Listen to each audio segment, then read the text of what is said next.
할렐루야. 이 아침에 예배 자리에 나오신 성도님들을 주님의 이름으로 축복하고 환영합니다. 함께 이 시간 기도하고 예배하도록 하겠습니다. 함께 기도하겠습니다. 하나님, 저희들 주님을 찬양하며 주님을 예배합니다.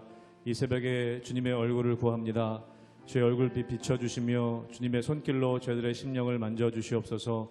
주님 앞에 나아가는 예배의 시간 가운데 하늘의 은혜를 허락하여 주시고 주의 성령으로 충만한 예배의 자리가 되게 하여 주시옵소서. 감사드리며 예수님의 이름으로 기도하옵나이다. 아멘.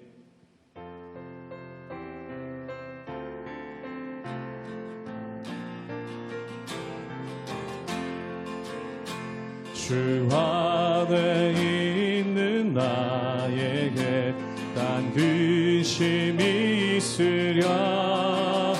십자가 밑에 나아가 내 짐을 풀어 주 안에 있는 나에게, 주 안에 있는 나에게 딴 근심이 있으랴. 십자가 밑에 나아가 내 짐을 풀어내. 주님을 찬송하면서 할렐루야 할렐루야. 내 앞길 멀고 험해도 나 주님만 따라가. 그 두려움이 변하여, 그 두려움이 변하여 내 기도 되었고, 첫날의 한숨 변하여 내 노래 되었네. 주님을 찬송하면서 할렐루야 할렐루야. 내 앞길 멀고 험해도 나 주님만 따라가리. 내 주는 자비하셔서 늘 함께 계시고 내 급히 밤을 아시고 늘 채워주시. 주님을 찬송하면서, 주님을 찬송하면서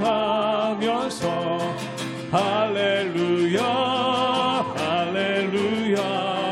내 앞길 멀고 험해도 나 주님만 따라가. 내 주와 맺은 언약은, 내 주와 맺은 언약은 영불변하시니 그 나라 가기까지는 늘 보호하시. 주님을 찬송하면서, 주님을 찬송하면서 할렐루야 할렐루야. 내 앞길 멀고 험해도 나 주님만 따라가. 주님을 찬송하면서, 주님을 찬송하면서 할렐루야 할렐루야. 내 앞길 멀고 험해도 나 주님만 따라가리.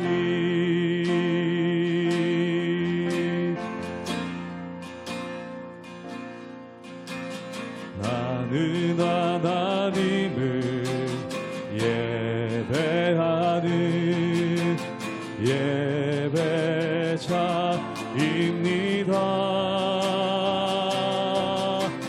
내가 서 있는 곳 어디서나 하나님을 예배합니다.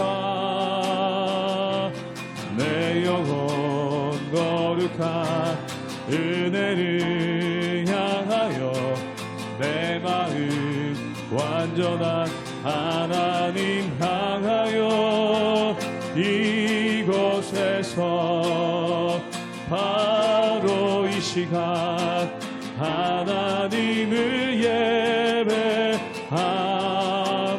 나는 하나님을 예배하네. 나는 하나님을 예배 예배자입니다.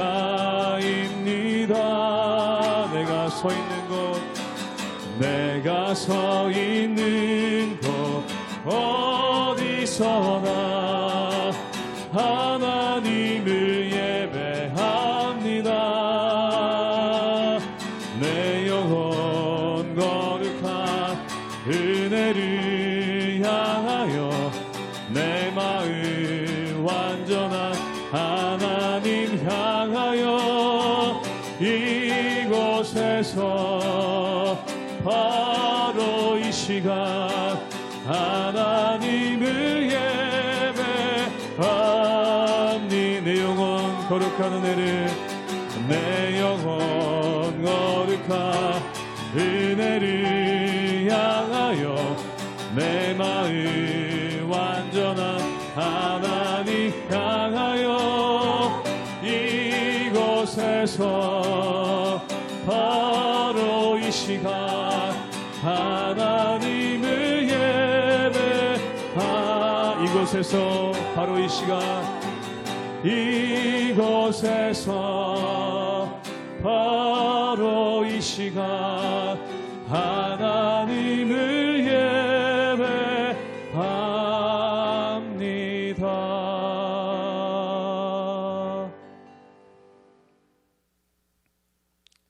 할렐루야. 우리 하나님의 은혜와 평강이 우리 성도님들 삶 가운데 날마다 가득하시기를 주님의 이름으로 축원합니다. 우리가 성경에서 많이 읽는 구절 가운데 하나가 모든 전쟁은 여호와께 속했다, 그리고 원수는 여호와께서 갚아주실 것이다 라는 그러한 말씀을 참 많이 읽게 되는 것을 보게 됩니다. 우리가 성경을 읽다 보면은 성경의 인물들, 특별히 믿음의 사람들이 악인들로부터 여러 가지 환난과 핍박을 당할 때가 있죠. 그런데 중요한 건 뭐냐면 하나님께서 그 모든 환난과 핍박, 그 원수들을 하나님께서 친히 갚으신다는 것입니다. 그래서 우리가 로마서 말씀 가운데 보면은 악으로 악을 갚지 말고 선으로 악을 갚으라 라는 그러한 말씀이 나오는 것을 보게 됩니다. 그 이유는 무엇일까요? 우리가 우리를 괴롭히는 악인들을 마음 가운데 품다 보면은 우리 마음 가운데 어느새 악이 샘솟게 되고 또한 미움이 우리를 지배할 때가 있기 때문에 그렇다는 것입니다. 그러므로 그 모든 것들을 하나님께 맡길 때 하나님께서 가장 선하신 방법으로, 또한 하나님께서 가장 온전하신 방법으로 이 모든 것들을 이끌어 주신다는 것이죠. 오늘 말씀 가운데 보면은 이삭이라는 사람이 등장합니다. 이 이삭은 어떻게 보면은 주변 사람들과 큰 갈등이 없습니다. 그 갈등이 없는 이유가 뭐냐면 그가 모든 걸 양보하기 때문에 그렇죠. 그럼 그가 모든 것을 양보했기 때문에 손해를 보고 또한 망하게 되었는가? 그게 아니라는 것입니다. 하나님께서 그와 함께 하심으로 오히려 그를 창대케 하시고 또한 그를 온전케 하시는 하나님의 은혜가 있었다는 것이죠. 그러므로 우리 삶 가운데 우리를 이끌어 주시고 인도해 주시는 그 하나님만을 바라보며 하나님의 은혜 가운데 날마다 승리하며 나가시는 우리 모든 성도님들 되시기를 주님의 이름으로 축원합니다. 창세기 26장 12절에서 22절 말씀입니다. 이삭이 그 땅에서 농사하여 그 해에 100배나 얻었고 여호와께서 복을 주심으로 그 사람이 창대하고 왕성하여 마침내 거부가 되어 양과 소가 떼를 이루고 종이 심이 많으므로 블레셋 사람이 그를 시기하여 그 아버지 아브라함 때에 그 아버지의 종들이 판 모든 우물을 막고 흙으로 메웠더라. 아비멜렉이 이삭에게 이르되 내가 우리보다 크게 강성한즉 우리를 떠나라. 이삭이 그곳을 떠나 그랄 골짜기에 장막을 치고 거기 거류하며 그 아버지 아브라함 때에 팠던 우물들을 다시 팠으니 이는 아브라함이 죽은 후에 블레셋 사람이 그 우물들을 메웠음이라. 이삭이 그 우물들의 이름을 그의 아버지가 부르던 이름으로 불렀더라. 이삭의 종들이 골짜기를 파서 샘 근원을 얻었더니 그랄 목자들이 이삭의 목자와 다투어 이르되 이 물은 우리의 것이라 하매 이삭이 그 다툼으로 말미암아 그 우물 이름을 에색이라 하였으며 또 다른 우물을 팠더니 그들이 또 다툼으로 그 이름을 신나라 하였으며 이삭이 거기서 옮겨 다른 우물을 팠더니 그들이 다투지 아니하였으므로 그 이름을 르호봇이라 하여 이르되 이제는 여호와께서 우리를 위하여 넓게 하셨으니 이 땅에서 우리가 번성하리로다 하였더라. 오늘 말씀 가운데 보면 이삭이 농사를 지었습니다. 그런데 그 소출이 100배가 넘었기 때문에 이삭이 큰 부자가 되었죠. 그런데 문제는 뭐냐면 그 주변 사람들이 이삭을 질투하기 시작했다는 것입니다. 그래서 이삭이 우물을 팠는데 거기 와서 사람들이 시비를 걸기도 하고, 또한 이삭이 제대로 농사를 짓거나 또한 목축을 할 수 없게끔 방해하는 그러한 모습이 있는 것을 보게 되죠. 오늘 말씀 가운데 보면은 이삭의 세력이 강대해지니까 그 주변 사람들이 떠나게 했다는 겁니다. 그래서 결국 이삭이 그들을 떠나서 아버지 아브라함이 머물렀던 그 땅으로 돌아오게 되죠. 그런데 그 땅에 또 하나 일이 있습니다. 우리 함께 창세기 26장 18절의 말씀을 읽도록 하겠습니다. 제가 읽겠습니다. 그 아버지 아브라함 때 팠던 우물들을 다시 팠으니 이는 아브라함이 죽은 후에 블레셋 사람이 그 우물을 메었음이라. 이삭이 그 우물들을 이름을 그의 아버지가 부르던 이름으로 불렀더라. 오늘 말씀 가운데 보면은 아브라함이 전에 팠었던 그러한 우물이 있습니다. 그런데 아브라함이 떠난 다음에 어떻게 했는가? 블레셋 사람들이 와서 그 우물을 모두 메어버렸다라는 그러한 말씀이 나오죠. 이것은 무엇일까요? 아브라함 주변에 그를 질투하고 또한 그를 시기하는 사람들이 많았다는 겁니다. 그래서 아브라함이 뭔가 잘 된다 싶으면 그걸 어떻게든지 방해하려고 하는 그런 사람들이 있었다는 것이죠. 그런데 이삭한테도 마찬가지였다는 겁니다. 이 이삭이 아버지의 집으로 돌아왔을 때 그 모든 우물들이 막혀 있더라는 것입니다. 블레셋 사람들이 악의를 가지고 그 모든 것을 막았다는 것이죠.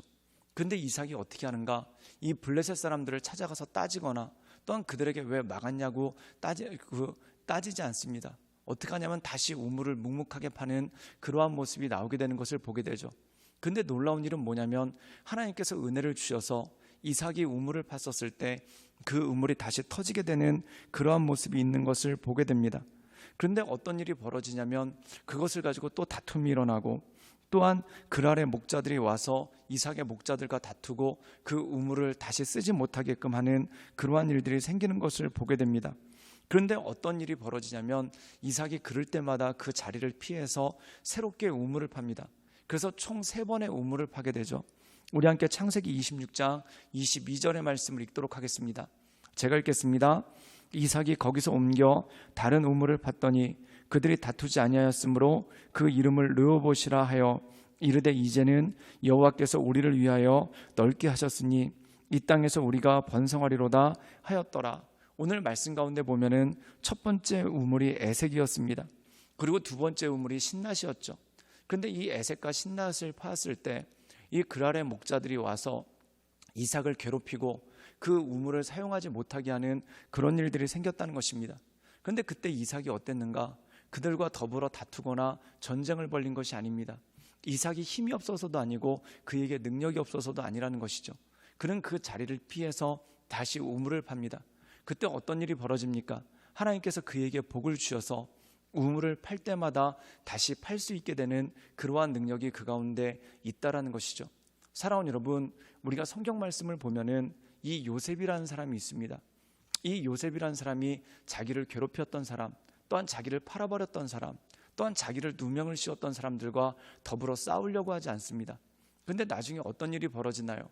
그 요셉을 팔았던 10명의 형제들이 요셉 앞에 와서 무릎을 꿇게 되고 울먹거리는 그러한 일들이 생기죠. 그 일들이 무엇입니까? 하나님께서 상황이 그렇게 되도록 만들어 주셨다는 것입니다. 즉 원수들이 나를 괴롭히지만 내가 무너지는 것이 아니라, 내가 쓰러지는 것이 아니라 내가 더 강대하게 서서 하나님께서 그들이 내게 무릎 꿇게 하시는 그러한 역사가 그 가운데 있다라는 것이죠. 사랑하는 여러분, 비슷한 사람들끼리 싸우면은 결과가 나지 않습니다. 서로 참담할 뿐입니다. 그런데 하나님께 모든 것을 맡기며 나갈 때 어떤 일이 벌어질까요? 하나님께서 나를 높여주셔서 나를 괴롭히던 악인들이 도저히 나를 더 범접할 수 없는 그러한 영예까지 오르게 하시는 하나님의 역사가 있다는 것입니다. 즉 하나님께서 원수 갚는 방법은 무엇인가? 원수를 망하게 하시는 것이 아니라 나를 높여주셔서 나중에 원수들이 나를 넘볼 수 없도록 만들어주시는 하나님의 역사가 그 가운데 있다는 것이죠. 그러므로 날마다 하나님을 신뢰하며 하나님의 은혜 가운데 늘 신실함으로 주 앞에 엎드려 하나님께 나가시는 우리 모든 성도님들 되시기를 주님의 이름으로 축원합니다. 함께 기도하시겠습니다. 늘 언제나 살아서 역사하신 주님, 날마다 주님을 바라보며 하나님의 은혜 가운데 그 인도하신 가운데 나갑니다. 날마다 우리의 심령을 강건케 하시고 또한 우리의 마음을 온전케 하시사 날마다 우리를 새롭게 하시며 또한 우리를 온전케 하셔서 크신 하나님의 은혜와 그 역사하신 가운데 우리가 날마다 나갈 수 있도록 주여 도와주시고 주님 역사하여 주시옵소서. 우리를 원수보다 훨씬 높게 하시며 또한 우리를 원수보다 훨씬 강하게 하셔서 결국 원수들이 스스로 무릎 꿇게 하시는 그 하나님의 은혜를 바라보며 하나님의 인도하신 가운데 나갑니다. 주여 우리를 강건케 하시고 하나님의 크신 은혜와 권능을 더하여 주시옵소서. 예수님의 이름으로 감사하며 기도드리옵나이다. 아멘.